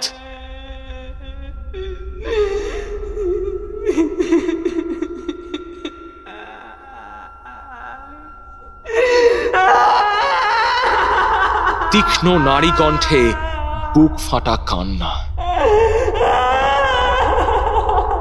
কে যেন গুমড়ে গুমড়ে কাঁদছে, যেন অসহ্য যন্ত্রণায় কাতরাচ্ছে সেই নারী। কে সে? কেনই বা সে কাঁদছে? কোনো উত্তর নেই। এত কিছুর মধ্যেও কিন্তু মন্ত্রপাঠ থামেনি। সিস্টার লিলিথ অবিচল, যেন তিনি এমনই আন্দাজ করেছিলেন। ওদিকে কান্নার কিন্তু বিরাম নেই। কখনো মনে হচ্ছে দূর থেকে ভেসে আসছে এক ফোঁপানির শব্দ, কখনো মনে হচ্ছে যেন ঠিক পিছনেই দাঁড়িয়ে একটা মেয়ে ফুঁপিয়ে ফুঁপিয়ে কাঁদছে। তার নিঃশ্বাসের উত্তাপটাও যেন এসে পড়ছে ঘাড়ের ওপর। এ কোন এক অশরীরী জগতের বাস এই দেবালয়ে? নিয়রের যুক্তিবাদী মন হোঁচট খাচ্ছে। বেশ কিছুক্ষণ এমনভাবে চলার পর কান্নার আওয়াজও থেমে গেল। আর এই আকস্মিক নিস্তব্ধতা যেন পরিবেশকে আরো 10 গুণ বেশি ভয়াল করে তুলল। বাইরের প্রকৃতিও যেন নিঝুম। শেয়ালের ডাকও আর শোনা যাচ্ছে না। মোমবাতিগুলোর মধ্যে কয়েকটা নিভে গেছে। নিয়র উঠে গিয়ে এক এক করে সেই মোমবাতিগুলো জ্বালিয়ে দিল। নীরবতা যেন টুটি টিপে ধরার চেষ্টা করছে। শুধু প্রার্থনা মন্ত্রের দুর্বল গুঞ্জন কোনো রকমে ঠেকিয়ে রেখেছে নৈশব্দের সেই করাল গ্রাসকে। লিলিথ সহ বাকি 6 জন চক্রাকারে প্রদক্ষিণ করছে the star of David. Give place, abominable creature. Give way. You monster. Give way to Christ. Give way to Christ. স্থান দাও হে নারকীয় অস্তিত্ব। সরে যাও অশুভ শক্তি। পথ করে দাও, পথ করে দাও পরম দয়াময় যিশুকে। পথ করে দাও। ঘরটা আগের চেয়ে অনেক গরম হয়ে উঠেছে। প্রথম দিকে নিয়র ভেবেছিল হয়তো এতগুলো মোম জ্বলছে, তাছাড়া 7 জন মানুষের ক্রমাগত নিঃশ্বাস প্রশ্বাসে হলঘরটা হয়তো একটু উষ্ণ হয়ে উঠছে। কিন্তু না, উষ্ণতাটা এখন উত্তরোত্তর বৃদ্ধি পাচ্ছে। বেশ গরম হয়ে উঠছে সুবিশাল ঘরটা। নিয়র গিয়ে একদিকের একটা জানালা খুলে দিল যাতে মোমবাতিগুলো নিভে না যায়, আবার ঘরের ঘুমটটাও কেটে যায়।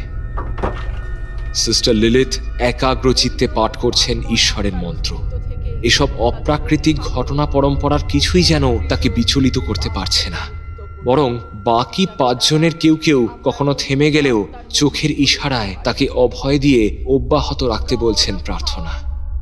জানালা খোলার সময় নিওরের মনে হলো বাইরের পরিবেশটাও যেন খুব অস্বাভাবিক।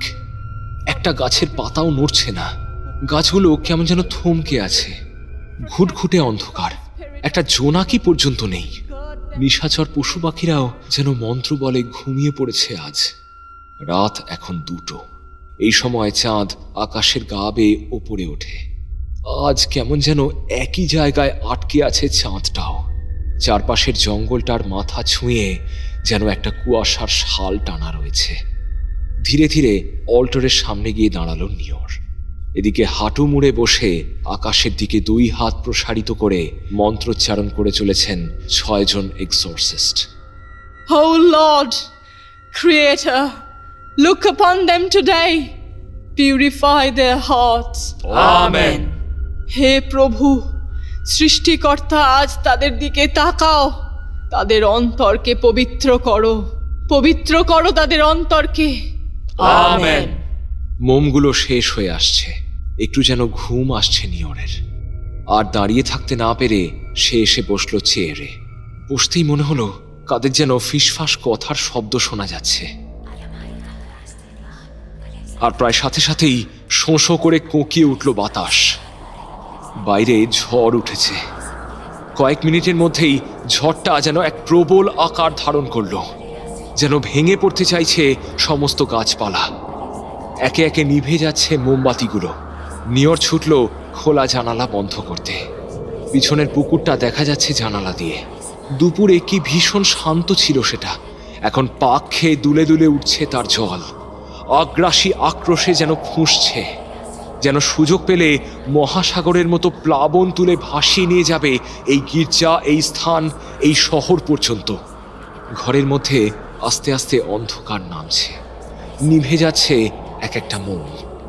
বাকি 5 জন হাতে একটা করে মোম ধরে অন্য হাতে আড়াল করে বাঁচিয়ে রেখেছেন মোমবাতির শিখা। আর সিস্টার লিলিথ পায়ে পায়ে এগিয়ে চারদিকে ছিটিয়ে দিচ্ছেন পবিত্র সুগন্ধি তেল আর উচ্চ কণ্ঠে স্পষ্ট উচ্চারণে বলছেন, I seal you in the most precious blood against any and all incursions of the evil one.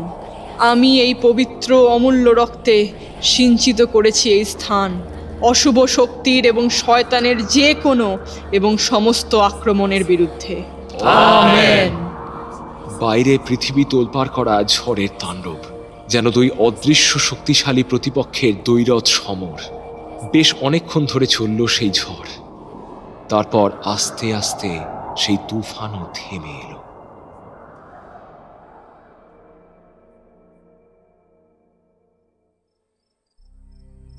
রাত এখন 3:30। প্রার্থনা শেষ হয়েছে কয়েক মিনিট আগে।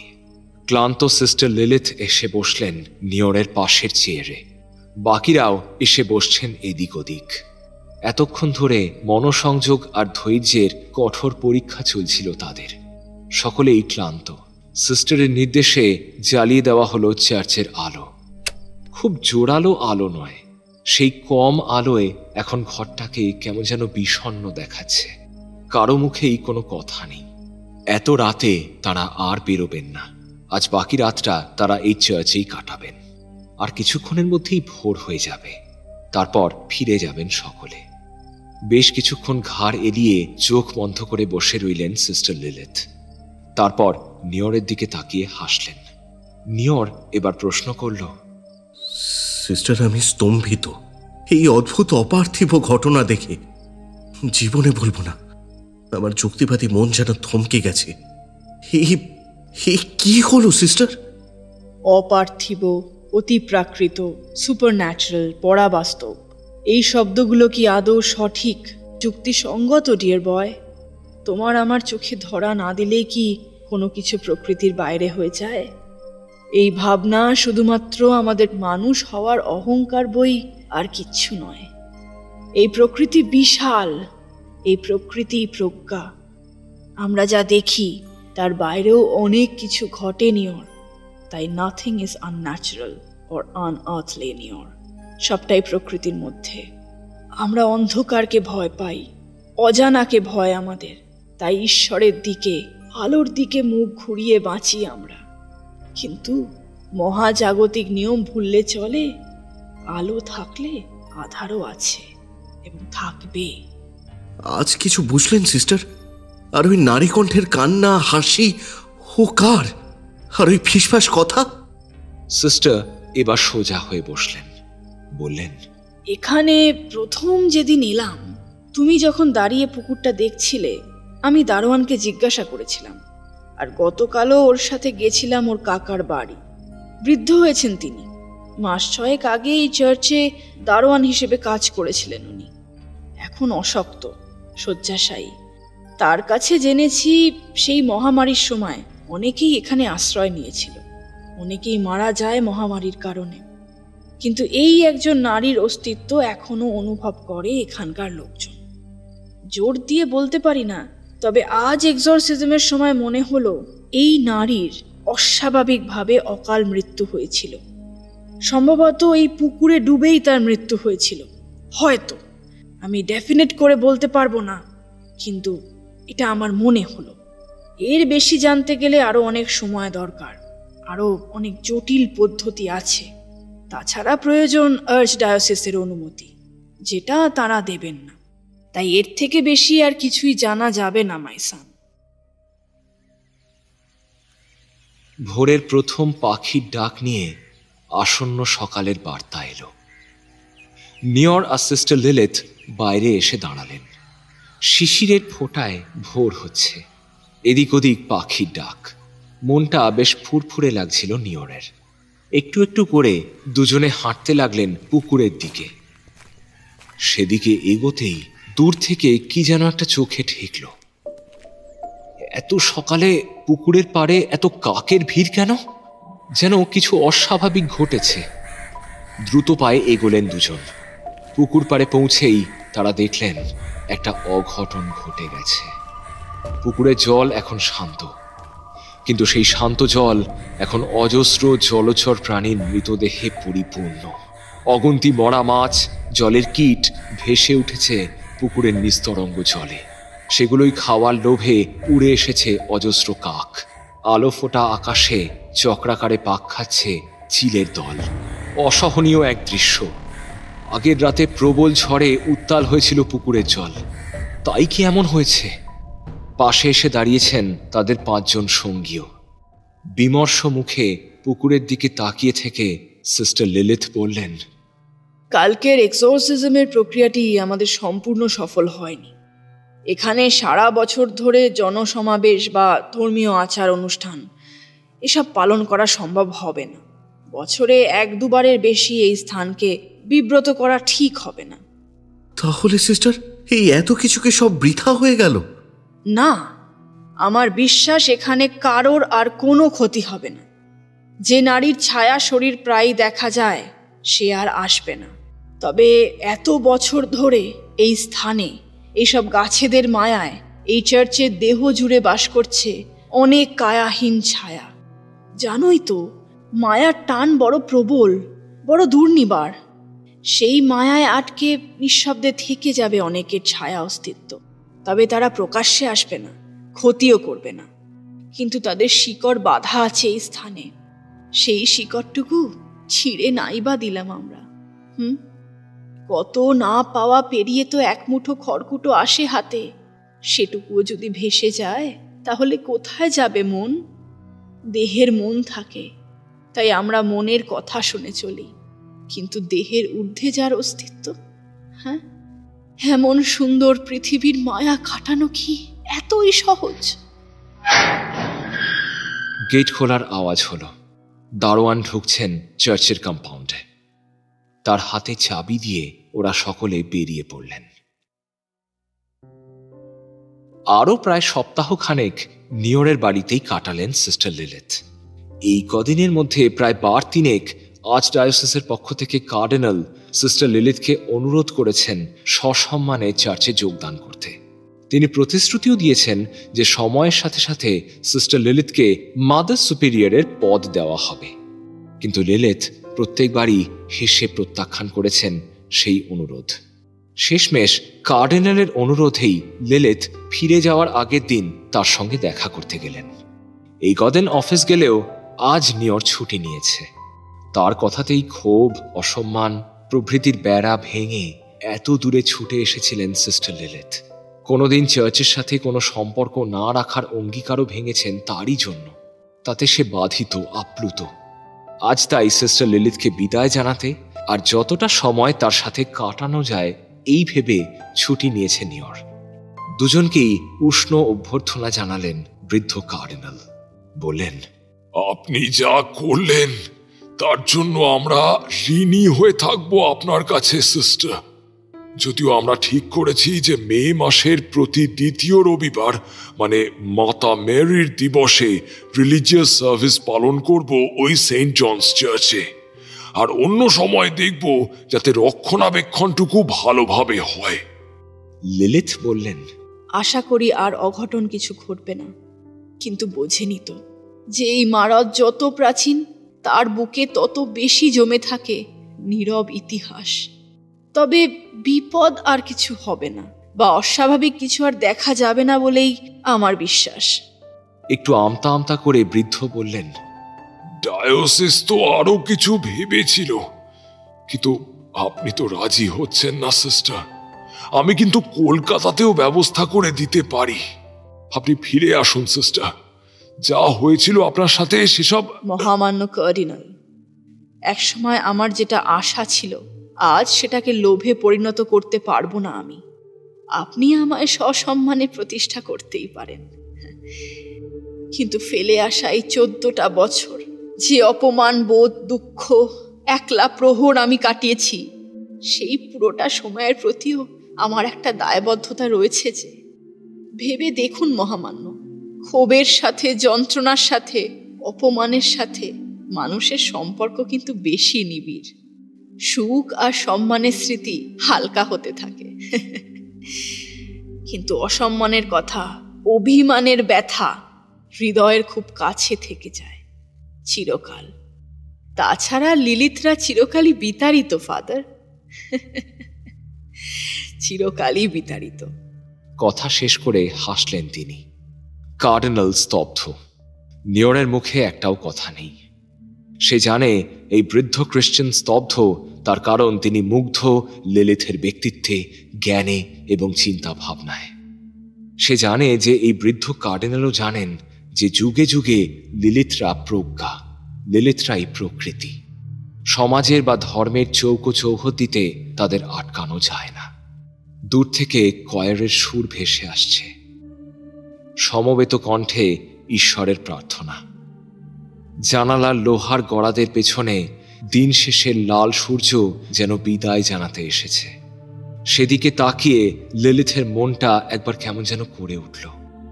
আগে লড়াই করে চেয়ে যোগ্যতা প্রমাণ করে যা পাওয়া যায়নি তা বিজয় মুকুট হয়ে আজ ফিরে এসেছে, কিন্তু আজ তাই আবার ফিরিয়ে দিচ্ছেন তিনি। এই সুযোগ আর কোনোদিন আসবে না এটা বুঝেও পর মুহূর্তেই তার মন শক্ত হয়ে উঠল। ছাড়তে জানতে হয়। তিল তিল করে তৈরি করা তার ছোট্ট সংস্থায় 17টা ছোট্ট গরিব বাচ্চা পড়াশুনো করে। তাদের ভালো ফলের আনন্দটাও তার নিজের। সেই আনন্দটা কিন্তু শর্ত সাপেক্ষ নয়। আজ রাতেই তার কলকাতায় ফেরার ট্রেন। উঠতে হবে তাকে এবার। কার্ডিনালের কাছে অনুমতি নিলেন সিস্টার লিলিথ গোমস। তার প্রাক্তন কৃতি ছাত্র বেরোলো তার পেছন পেছন। কয়ারের সুর, পিয়ানোর টুংটাং একটু একটু করে ফিকে হয়ে আসছে। সবাই ভালো থাকুক, এই চিন্তাটুকু নিয়েই গেটের দিকে এগোলেন সিস্টার লিলিথ। চার্চের সামনে দুই দিকে সযত্নে রক্ষিত গাছপালার মাঝখানের টানা পথ ধরে যেতে যেতে তিনি দেখলেন আকাশ লাল। প্রকৃতির বুকে যত্নে বেড়ে ওঠা আলো কেমন নিঃশর্তে রাতের অন্ধকারের কাছে সবটা সঁপে দিয়ে যায়, আর পিছন ফিরে চায় না। কেমন এক একটা করে দিন চলে যায় আর কোনোদিন না ফিরে আসার জন্য। তবুও তাদের মধ্যে কিছু কিছু বিশেষ দিন স্মরণীয় হয়ে থাকে। তাদের ফিরতে নেই, কোনোদিন ফিরতে নেই।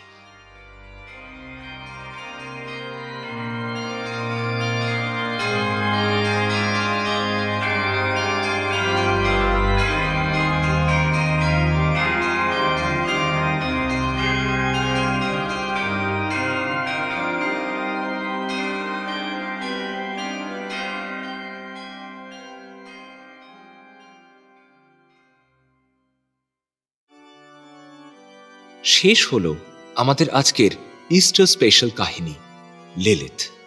গল্প রচনায় দেবলীনা রায়চৌধুরী, গল্পের পরিচালনা, প্রোডাকশন ও সাউন্ড ডিজাইন আমি শীর্ষেন্দু ভৌমিক, সহ পরিচালনা এবং সহযোগিতায় Swagata Saha Bhowmik, poster design divine comedy.